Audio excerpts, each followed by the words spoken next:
Friends, मेरा नाम है आशीष और आज हम पढ़ने वाले हैं आपकी class 9th chapter number 13। The name of the chapter is stopping by woods on a snow evening, written by Robert Frost. बहुत बहुत ही फेमस पोइट्री है और इसे लिखा है रॉबर्ट फ्रॉस्ट ने, जो कि जाने जाते थे नेचर के ऊपर पोइट्री लिखने के लिए। और भी बहुत सारी जो इंसिडेंट्स है, बहुत सारे राइटर्स हैं जिन्होंने इस पोइट्री को one of the best poetry कहा है रॉबर्ट फ्रॉस्ट की। सो इतना स्पेशल क्या है इसके अंदर, लेट्स स्टार्ट और देखते हैं कि क्या इतना स्पेशल है इस पोइट्री के अंदर कि इसे इतना ज़्यादा महत्व दिया जाता है।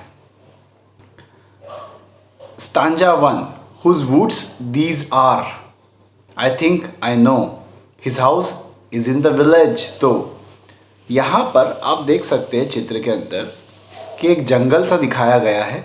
कौन सा जंगल? जहाँ बर्फ़ गिरी हो। और जब बर्फ़ गिरती है जंगलों के अंदर, सारे पेड़ जो होते हैं उनके ऊपर बर्फ़ की चादरें छा जाती है, आसपास रास्तों में पूरे बर्फ़ जमा हो जाती है।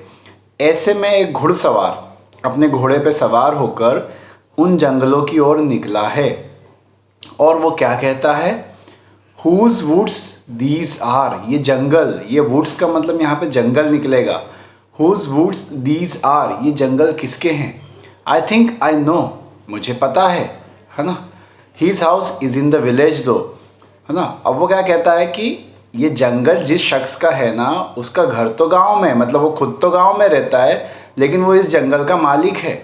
ये जंगल किसके हैं? मैं सोचता हूँ, मैं जानता हूँ कि उसका घर कहाँ पर है, गांव में है।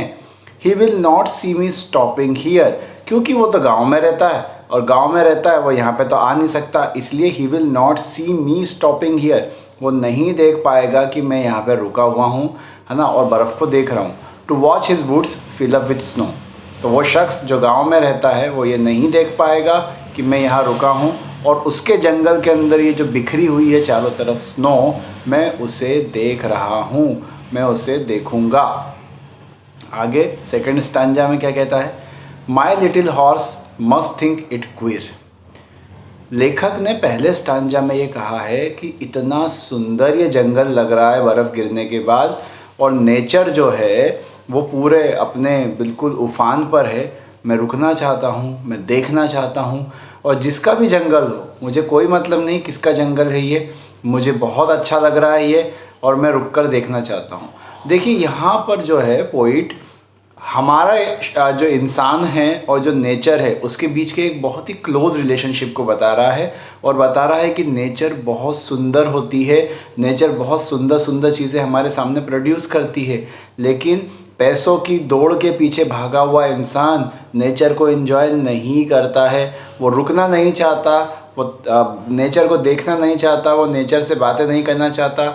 आज हम लोग मोबाइल्स में, टीवीज़ में और बहुत सारी ऐसी चीज़ों में फंस के रह गए हैं और नेचर को पूरी तरह से भूल चुके हैं। तो यहाँ पर नेचर के लिए वो कहता है कि इतना सुंदर जंगल है, क्या पता किसका है, जिसका भी हो मुझे कोई मतलब नहीं, मैं तो रुकूंगा और मैं इस जंगल को देखना चाहता हूँ क्योंकि ये बहुत सुंदर लग रहा है। My little horse must think it queer, queer मतलब होता है थोड़ा सा अजीब, है ना, strange. My little horse must think, मेरे हॉर्स को, मेरे घोड़े को ये लग रहा होगा, है ना, कि ये क्या अजीब चीज़ है, क्यों रुक गया ये यहाँ पर। To stop without a farmhouse near, उसको ये लग रहा होगा कि यहाँ पर आसपास तो कोई फार्म हाउस है ही नहीं और हम तो फार्म हाउस में रुका करते थे, क्योंकि इससे पहले घुड़सवार जब भी निकला है वो किसी फार्म हाउस में रुका है। तो वो कहता है to stop without a farmhouse near, आसपास कोई फार्म हाउस नहीं है तो फिर ये यहाँ पर क्यों रुक गया है। Between the woods and frozen lake, है ना, बोले एक जमी हुई झील है, आगे जंगल है, इन दोनों के बीच इसने मेरे को आके खड़ा कर दिया है, खुद भी खड़ा हुआ है और देख रहा है बस। The darkest evening of the year, देखिए डार्केस्ट इवनिंग, ऑब्वियसली बात है, आपने देखा होगा रेनी सीज़न में जब बारिश होना शुरू होती है शाम को तो कैसे 4 या 5 बजे के समय इतने ज़्यादा काले बादल छा जाते हैं, पूरा अंधेरा हो जाता है। अब जिस जगह बर्फ़ गिरती होगी वहाँ क्या होता होगा, वहाँ भी ऐसा ही होता है। बर्फ़ के जब बादल छाना शुरू होते हैं तो शाम के समय ही पूरा ऐसा रात जैसा अंधेरा हो जाता है। ये वही दिन है, बर्फ़ गिर रही है, जंगल ढके हुए हैं, जंगल में पूरी बर्फ़ छा चुकी है। वो कहता है कि ये शाम जो है वो इस साल की डार्केस्ट इवनिंग है, जब बहुत ज़्यादा जल्दी अंधेरा हो चुका है। और stanza 3 is he gives his harness bell a shake होगा वो, है ना। वो क्या करता है कि घोड़ा है, अब घोड़ा यूं यूं गर्दन हिला रहा है, तो उसके घोड़े के गले में क्या बंधी हुई है, घंटी बंधी हुई है ना।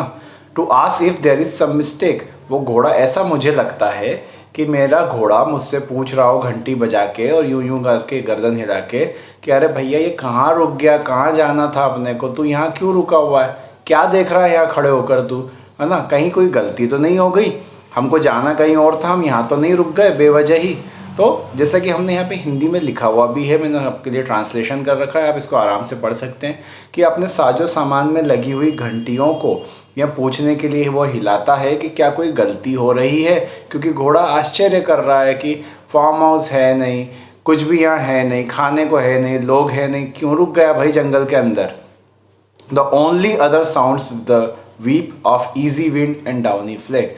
इसके अलावा दूसरी आवाज़ें जो आ रही है वहाँ पर, क्योंकि कोई है ही नहीं जंगल के अंदर, वो है हल्की हवा के झोंके, है ना, साउंड्स ऑफ द वीप, और गिरती हुई नरम बर्फ़ के पत्थरों की, यानी कि जो फ्लैग क्या होता है, जो है ना एक बिल्कुल जैसे पेड़ के ऊपर एक परत सी जम जाए बर्फ़ की, है ना, और वो गिरे। अब आप जैसे कभी देखेंगे कि एक फ्रिज के अंदर आपके चारों तरफ बर्फ़ जम गई हो और आप उनको निकालने की कोशिश करेंगे, या किसी चीज़ के ऊपर जमी हुई बर्फ़ को आप निकालने की कोशिश करेंगे, तो जो छोटे छोटे टुकड़े उसके बर्फ़ के निकलते हैं पतले पतले से, वो फ्लैग है, वो गिर रहे हैं नीचे, आपस में टकराते, जैसे कांच टकराता है वैसी आवाज़ें होती हैं।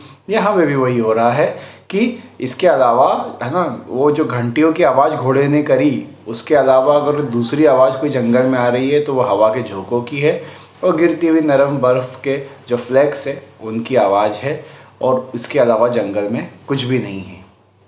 और next stanza is but woods are lovely dark and deep. कुछ भी हो, जंगल बहुत ही प्यारे हैं, बहुत डार्क हैं, बहुत ही गहरे हैं, but I have promises to keep. देखिए वही बात आ गई ना, हाँ जंगल सुंदर है, हाँ नेचर सुंदर है, लेकिन मेरे पास कुछ प्रॉमिसेस हैं जो मुझे रखना है, मेरे पास बहुत सारे काम हैं जो मुझे करना है, and miles to go before I sleep, और इससे पहले कि मैं सो जाऊं मुझे मीलों दूरी तय करना है, and miles to go before I sleep, और सोने से पहले मुझे मीलों दूरी तय करना है।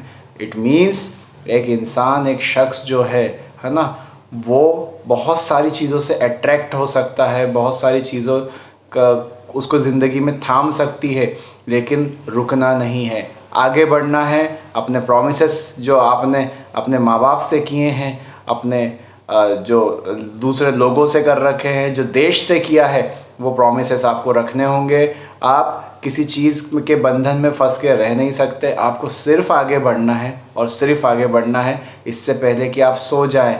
यहाँ पे सोने का अर्थ है मरने से, कि इंसान मरे उससे पहले उसको उसके सारे प्रॉमिस जो उसने अपनी फैमिली से, अपने देश से किए हैं, उसे वो पूरा करना चाहिए, और फिर वो आगे बढ़ते रहे। तो आप देख सकते हैं कि, है ना, जैसे यहाँ पे हिंदी में लिखा है, जंगल प्यारे हैं, अंधेरे हैं और सघन हैं, किंतु मुझे वो वचन निभाना है और सोने से पहले मीलों चलना है, मीलों जाना है। बहुत ही प्यारी पोएम है, बहुत ही सुंदर पोएम है। कुछ और बातें मैं आपको इसके बारे में बताऊं कि इस कविता की आखिरी 4 लाइनें जो पंडित जवाहरलाल नेहरू हमारे फर्स्ट प्राइम मिनिस्टर थे, वो हर वक्त अपने साथ रखते थे, और जब वो मरे, जब उनका देहवासन हुआ, मृत्यु हुई, तो यही 4 लाइनें उनकी जेब से निकली थी। जो कौन सी 4 लाइनें? जो लास्ट की 4 लाइनें हैं, the woods are lovely dark and deep but I have promises to keep, and miles to go before I sleep, and miles to go before I sleep, है ना। ये 4 लाइन ज़िंदगी के बारे में बहुत कुछ बताती है। ये ज़िंदगी को गोल ओरिएंटेड बनाने को बताती है, और बताती है कभी भी हमें टेम्पटेशन यानी लालच में डिस्ट्रैक्ट नहीं होना चाहिए, और जितने भी प्रॉमिसेस हमने किए हैं अपनी कंट्री से, अपने लोगों से, अपने फैमिली से, माँ बाप से, वो सारे प्रॉमिसेस हमें कीप करना चाहिए। लाइफ में बहुत सारी ऐसी चीज़ें आएंगी जो आपको अट्रैक्ट करेंगी, ठीक है, वो चाहे ना कोई मेल या फीमेल हो, चाहे वो आना कोई पैसों का लालच हो, चाहे वो कुछ और भी हो सकता है, लेकिन इसका मतलब नहीं है कि आपकी ज़िंदगी वहाँ रुकेगी या थमेगी। बस चलते जाएं और अपना कर्तव्य, अपनी ड्यूटीज़, अपने कामों को, अपने प्रोमिसेस को रखें और आगे बढ़ते रहें। So it was a beautiful poem, stopping by woods on a snowy evening. So thank you for watching.